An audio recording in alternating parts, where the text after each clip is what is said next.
if you can just think of it, like there are so many things that are out of your control that are going to trigger you to think about your ex. So if you can think about anything that is within your power and within your control to cut out, do that. Are you going through life blind? This is Eyes Wide Open with Nick Thompson. On this podcast, we share knowledge and stories that build human connection while elevating stigmatized societal issues such as mental health, holistic wellness, culture, free speech, and more. All to ensure we show up in the world with our eyes wide open. Hello, everyone, and welcome to Eyes Wide Open. Today, we have an amazing guest. Her name is Kendra Allen, better known as the Break Up Bestie on social media. Today, we're going to talk through her journey to becoming a breakup coach and content creator, her sobriety, which has gone on for 10 years, some of the content that she's produced and why. If you or someone you know has gone through a breakup, give this a listen. Make sure you share it out as well if you think this can benefit someone. And most importantly, this will help you channel your breakup and go through that journey with your eyes wide open. Hello, everyone. Welcome. Today we have Kendra Allen, who's a breakup coach and content creator, or as some of you might know her, the Break Up Bestie. So thank you for coming on today. How are you? I'm good. Thank you so much for having me. I'm excited to have you here. You are, I've been following you for a little while on social media. And so I finally asked you a couple of weeks ago. So I appreciate the time. Your content has been useful and helpful for me, and therefore I'm sure for many other people. So thank you for that. Yeah, thank you. I'm honored. Yeah. So I always start these the same way, but I'm curious, what did you want to be when you were growing up? And then how did that change and evolve over the years that ultimately lead you to what you do now? Yeah, great. I love this question. So my ultimate goal was to be a dolphin trainer at SeaWorld, which I know we have a lot of different thoughts about SeaWorld now, but this was pre that documentary. So I love the ocean, but I'm so scared of sharks. So it was, not going to end up working out for me. But that was originally what I wanted to be. And I think a big part of my story is I come from a very entrepreneurial family. I feel super lucky that it was always like, if I had an idea for something, it wasn't like, that's not realistic. That's not going to work. So my dad has been an entrepreneur since he was like 14. I have 3 older half brothers, all of which have started their own businesses. So I feel like that was a very big part of just my blood, I guess. Yeah, like your DNA. Yeah, exactly. So, I did like lemonade stands growing up. So that was always, a big part of that. So when I went to college, and this is actually ties into what I do. So right after I graduated high school, I started dating someone who ended up, no idea what this term was at the time, but he was a total narcissist. So he was a fitness trainer. He was 12 years older than me. So I was 18, he was 30. And he was, he was I was like, how trainer. Is someone a narcissist at that age is what I was thinking, but it's... Oh, yeah. 30 years old. Yeah. Yeah. And now I'm 32 now, and I think about like dating an 18-year-old. It's so weird for me now looking at it. But he was a fitness trainer, and basically I just conformed my entire life around him. So I was like, I want to be a nutrition coach, fitness trainer. So I actually started working with him and running fitness classes at like a corporate campus. And so that actually became like my first business that I started. We started it together, which was not a good idea, but it was just doing wellness coaching. And it was like my first business experience. It was actually like, I learned so much aside from like the toxicity of the relationship. It was a really great experience for me learning wise. And after that relationship broke up, I kicked him out of the business and actually tried doing it on my own for a few years and had some success. And again, really great experience. And another big part of my... It's also interesting because the fact that he was 30 and you were 18, and then he was like funneling you into what he wanted to do. And then I'm not assuming, but it's kind of like a control thing. It seems like. Oh, totally. Totally. I mean, in that relationship, like, it's very stereotypical narcissistic template, as I've learned to recognize it as. Isolated from all my friends. Explain that narcissistic template. I always say they have narcissistic tendencies. I've never heard template before. Well, the more that I've learned about like narcissists, and by all means, I'm like not an expert at all. I just have realized that they all pretty much follow the same game plan. It's almost like they get a guidebook on how to run relationships. They get like an instruction manual and they all do the same thing. But, it's like the love bombing. And then all of a sudden they like start making comments about how they don't like your friends. And then you quote unquote do something and like the switch flips and they start like saying, oh, I can't have you do that. I don't trust you. I don't want you seeing your friends. Right. So I was like very much isolated. So the only thing I had really was like, him to hang out with. So I might as well like adopt everything that he's doing kind of a thing. That's totally the move. It's the isolation. Yeah. It's the control. It's the you're always doing something to hurt that. It's a crazy template. It really is. Totally. Yeah. So I was either like with him or just like at home by myself. So I just, started adopting anything he was doing. And I'm really grateful that I got out of that relationship. And another big part of my story is I've been sober for 10 years and I was really lucky to go through this great outpatient treatment program at the beginning of my sobriety. And so I actually pivoted out of the wellness space into the like sobriety and recovery space. So I worked for a treatment program and actually started a sober living for women in my area. You don't have to answer this if you don't want to. We'll cut it. But what caused you? Because you said you're 32, so you were 22. Like you're in the peak, going out, getting wild times. Yeah. Like what caused you, or what was the determining factor to go sober? Yeah. So I honestly, really early on, I think I started drinking when I was 15. Really early on, it was very problematic for me. I always like joked that I didn't have an off switch. And so once I started, I couldn't stop and would, I was like passing out, completely blacking out, would have like these huge lapses in memory. I was like getting hurt a ton. I, very regretfully have some like drinking and driving stuff that happened. So it happened really fast, which I think at the time, I was actually 21 when I got sober. At the time I felt so robbed of my youth of drinking, but now looking at it, I'm really grateful that it actually happened super fast so that way I could get help really fast. But I just finally realized that it was a huge issue, and it was pointed out to me so many times prior to that. It took me a while to come to I think my mom suggested that she thought I might be an alcoholic when I was like 17. So so it was very like writing was on the wall. It wasn't like when I told people that I was getting sober and going to treatment, it wasn't like anyone was like, why? Everyone was like, yay, yay. Good for you. You need this.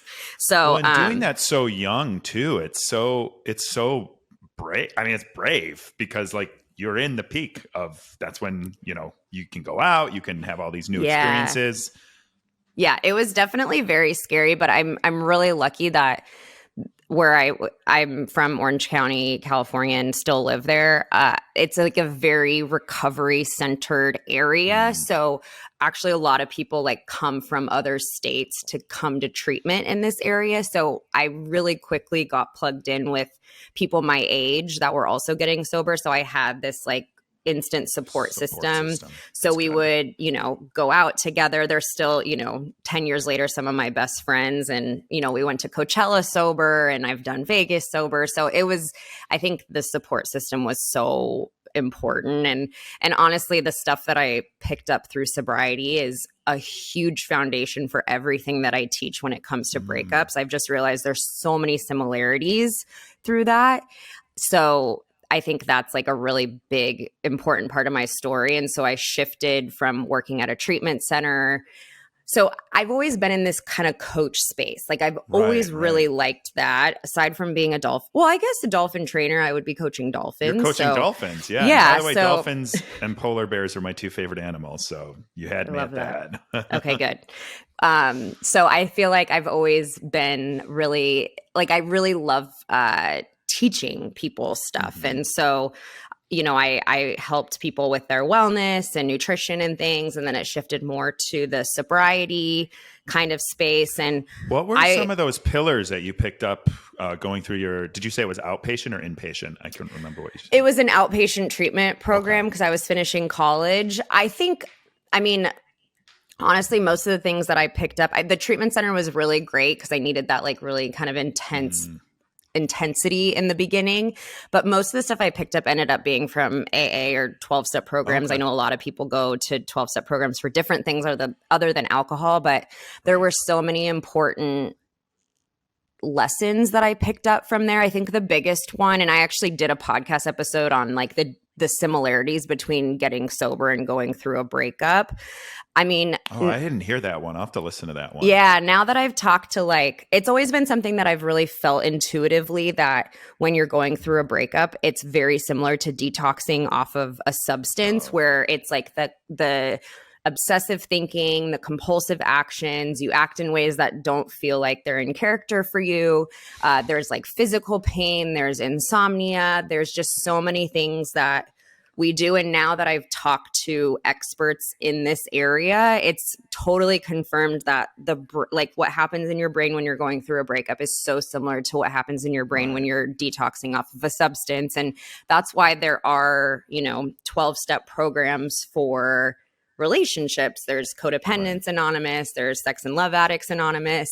So there's just so many similarities in that. And I think that's really validating for people to hear.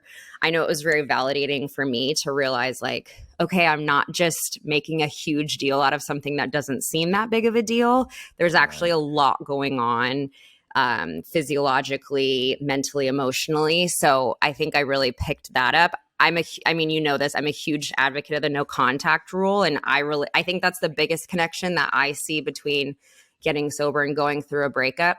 For me to get sober, I had to completely cut it out of my life. Yeah. No, there was no room for ambiguity. It was, I never touch anything that's going to change how I feel. So that means exactly.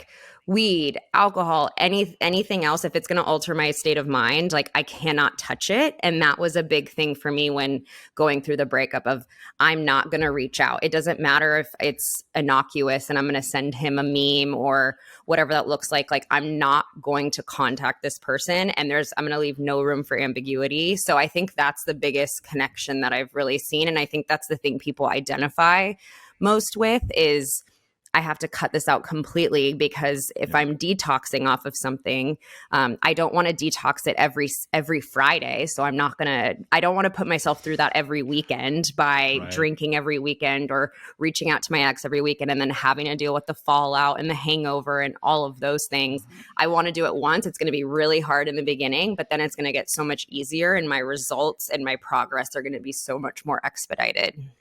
That's such a good point. The no contact rule, I think, is really, really hard, but makes perfect sense. Now, when you say no contact too, do you incorporate for me, it needs to be out of sight, out of mind, which has been really hard given that my life is public now, it's like the extreme measures that I've gone through to get out of sight, out of mind.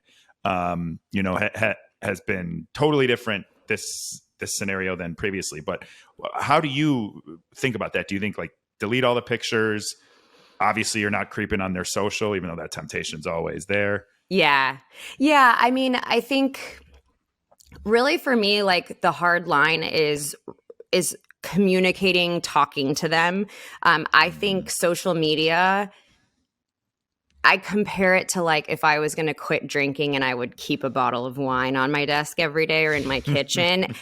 That's not relapsing, but it's going to make it a hell of a lot harder to continue stopped. Yeah. So that's how I look at it. The more you can reduce the temptation to reach out, because the thing is, you're thinking about them constantly. So it's like, let's cut everything we can control out of the picture. Yes. So when it comes to photos, I'm asked that all the time.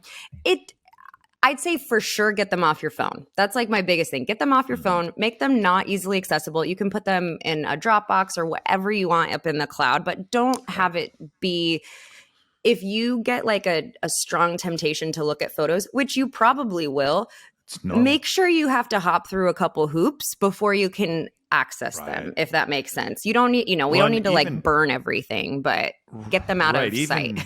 Yeah. Even now, like all of our phones send us memories. Like, look at what happened 3 weeks and 4 hours ago. Look at what happened 2 years ago.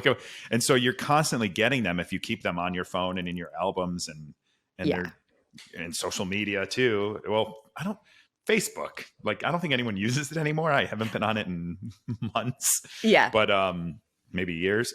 But even then they would like pop up the memories and stuff. And it's like, oh, well, I didn't really want to see that. Totally. Yes. Those memory things can be very difficult. So yes, I definitely recommend getting them off your phone. If you have photos of them up in your house, take them down, the stuff like that, where if you can just think of it, like there are so many things that are out of your control that are going to trigger you to think about your ex. So if you can think about anything that is within your power and within your control to cut out, do that. I think that's smart. Took me a long time to do the picture thing. That was hard. It's hard. I mean, pictures hold so many memories. And that's why I say, like, you can come back to them later on, 10 years down the road. Maybe you want to, go down memory lane in that way when it's no longer intense. But just keep it so you can't just go to them whenever you want to, because you will. That's the thing. You will. Yeah, I know. Guilty as charged. Yeah. So you alluded to it. You had a bad breakup. I think it was 2015 from what I read on your bio. Do you want to talk about that? Say what happened? Why was that one so hard? And, what were the big, I guess, leaps that you took to heal? Yeah. So that was, I had been through breakups in the past for sure. That's, by no means was my first breakup, but I think it was different for a number of reasons. It was the first breakup I went through. It wasn't even the first breakup I had gone through sober, but it was just the first like healthy relationship breakup I had gone through in sobriety. And I think what ended up happening was there were quite a few breakups from the past that kind of all hit me at once. So it wasn't even just this breakup. It was acknowledging this pattern of me being with people who didn't want to fully commit to me. That's like why my last 3 relationships had ended. So it was just a lot of things working together at once. I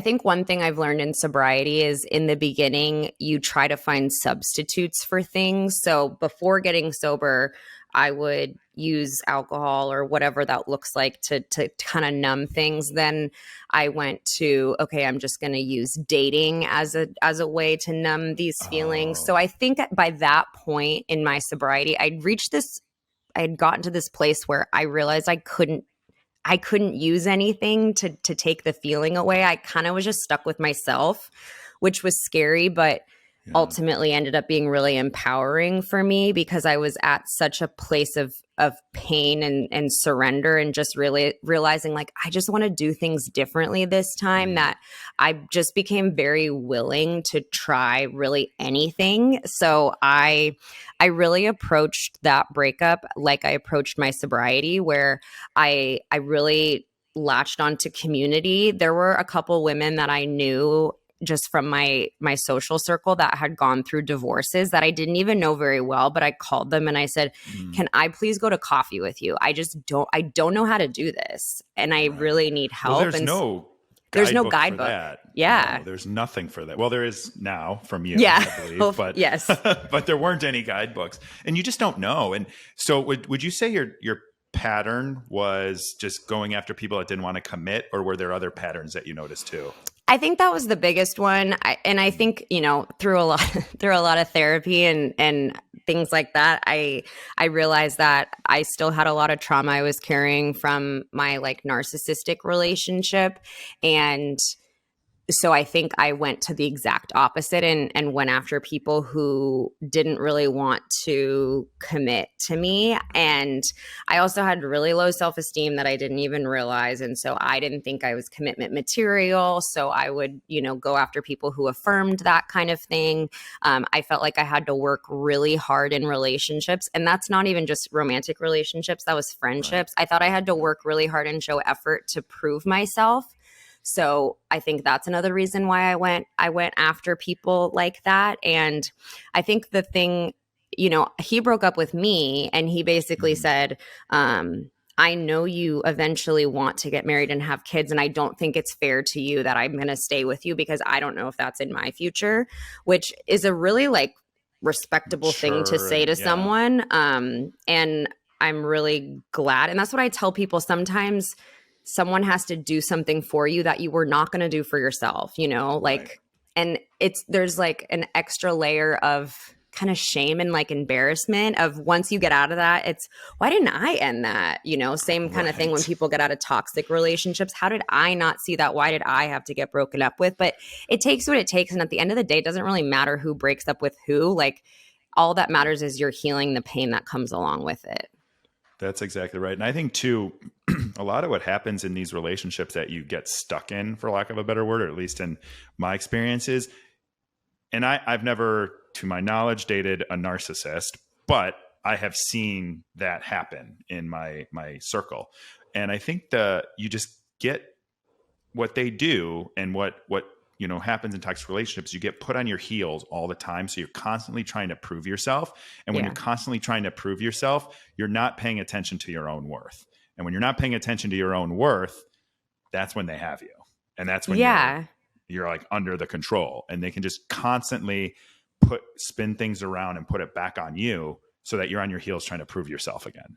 And exactly. Yeah. And they make you feel like you're lucky to have them in your life. And if they weren't there, you wouldn't have anyone. And that kind of stuff does stick with you. And I can look at it now and be like, there were so many people in my life that did love me. But at that time, I was very stuck in his world view. And I think I, joke now that like my taste in that after that was, if you liked me, I liked you, and I remember having this moment where I had a guy that was pursuing me and he was not my type in any way, shape or form, but like eventually I just wanted to be liked. And then he broke up with me and I got to this place where I'm like, how am I in this position of not even liking someone and then like morphing into that and then having it end for me, So I think I reached a couple of those points where I just realized I really needed to make a change and I really needed to spend time on my own single, without the like, pressure without the pressure and without using anything to escape the feelings that came along with it, because it is really scary. And people say, what if I've never been single? And I say, the best thing you can do right now is be single and face the fears that come up along with that. And it is scary to be single, especially if you have these aspirations for what you're looking for in a relationship. If you want to have a family, if you want to get married, all of that stuff is just constantly weighing on you, like pushing you, whether you're ready or you should be or you shouldn't be. So that was 2015, right? Yeah. And then you spent some time by yourself. What was that like? How long? Keep us on this relationship journey. I think we all want to know where you are right now. Yeah. So I was single for 9 months and I can say this now as a married person, it was honestly some of the most fun months of my life. I really gravitated towards other people that were also going through breakups or were also single. I made a lot of new friends. I did a lot of things that, not that anyone was holding me back from, but I took trips that I wouldn't normally take. I really became kind of this yes person of, yeah, I'll try that. I got involved in like charity committees and volunteered. And in the beginning, I really had to fill my time. And it's funny because I'm talking about like not using things to numb yourself.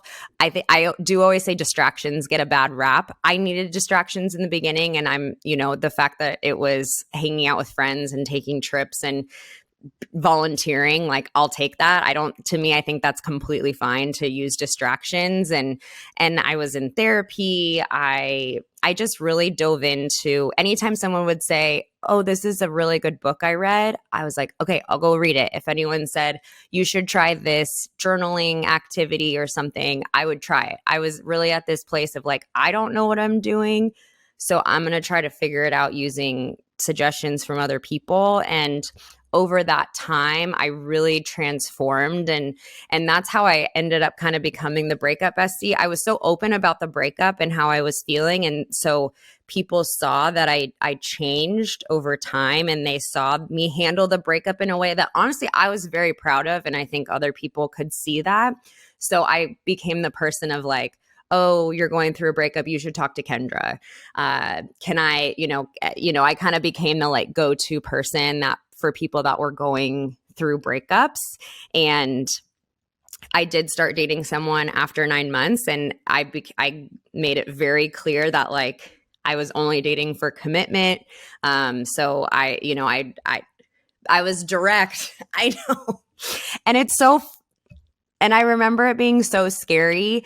The person that I started dating at the time, he had a kid from a previous relationship. And I remember, knowing, okay, I need to ask, like, are you open to having more kids? Because I eventually want to have kids. And I remember it being so scary. And it was like the easiest conversation. It was like, I'm not saying, do you want to have children with me? I wasn't saying, do you want to marry me? It was just saying like, do you see marriage in your future? Do you see yourself having more kids in the future? And it was like this tiny little blip. And then we like went on with the date or whatever. I think that's something people are afraid to do because they're afraid of like the either being rejected or the rejection coming by not being on the same page. But it's better to do it in that moment than to sleepwalk into a long-term relationship or a marriage and then realize you guys aren't even aligned. So I never understood why people don't want to have those conversations other than fear of rejection. I mean, I think a lot of people also have this fear. I think women in particular have this fear of being needy. That's like, I can't tell you how many times people have told me that they think their breakup was because they were needy. And then upon further investigation, they were just asking like very normal questions that you would have and had a very normal conversation that you should be having within a relationship. And that's what caused the breakup. And then they walk away with the thought that they're too needy. And I'm like, no, having needs doesn't mean you're needy, And I had to learn that too. And this is like the hardest thing for me to describe to people when they're going through a breakup.